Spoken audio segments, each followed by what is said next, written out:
My name is Dan. At 61, I had lived long enough to believe there were very few things left that could truly surprise me. I had built businesses, lost a marriage, gained and lost fortunes, and watched the world change around me. Life had taught me patience more than anything else. Patience. And the quiet understanding that people eventually reveal who they really are. My friend Felix was one of the few people who had remained constant in my life. We had known each other for over 30 years, partners in some ventures, competitors in others, but always friends. So when he showed up at my house one rainy evening, looking 10 years older than the last time I saw him, I knew something serious had happened. Over a glass of whiskey, he told me about Lola. Lola was 29, beautiful in the kind of way that made people stop mid-sentence. But beauty wasn't the most powerful thing about her. Ambition was. She knew exactly what she wanted from life, and unfortunately for Felix, she had decided that what she wanted most was money. Felix had met her at a charity gala. She was charming, attentive, affectionate in a way that made a man feel like the most important person in the room. Within months, she had moved into his house. Within a year, he had bought her a new car, helped her start a boutique, and even placed her name on a property he owned. Then, just like that, she vanished. The house stayed in her name. The car was gone. The boutique's accounts had been quietly drained. Felix wasn't just heartbroken.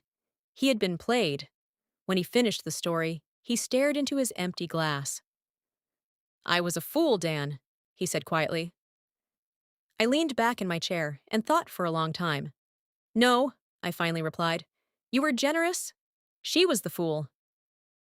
Felix looked up, confused. "What do you mean?" I smiled slowly.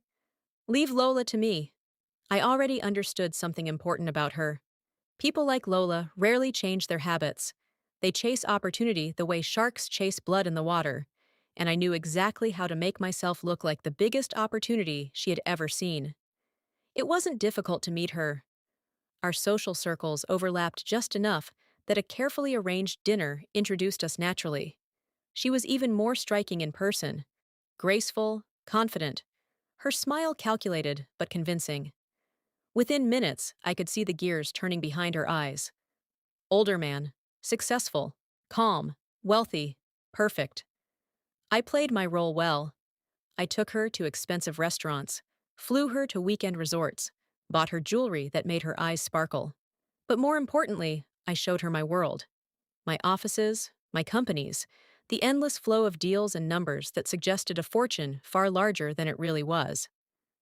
Lola was captivated. A few months later, she said yes when I asked her to marry me. Felix nearly fell off his chair when I told him. "You're really going through with this?" he asked. "Trust me," I said. Soon Lola moved into my home. She filled the place with designer luggage, silk dresses, and the quiet confidence of someone who believed she had finally secured her golden future. For weeks, I treated her like a queen. Vacations, gifts, fine dining. I let her see everything she wanted to see. Then one evening, while we sat on the balcony overlooking the city lights, I sighed heavily. "What's wrong?" she asked. "There's a business deal," I said carefully. "A very big one. Billions involved." Her eyes sharpened instantly. But, but I need a partner to finance part of it," I continued. "Someone who can help quickly. In return, they'd receive 40% of the profit." 40%. The number hung in the air like perfume. She hesitated for only a moment. "I could help," she said. I pretended to resist, but eventually allowed myself to be persuaded.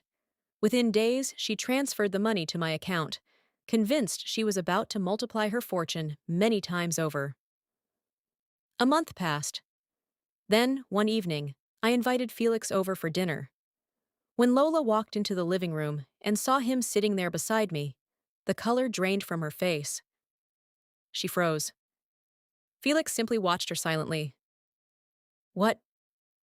What is he doing here?" she stammered. I stood slowly.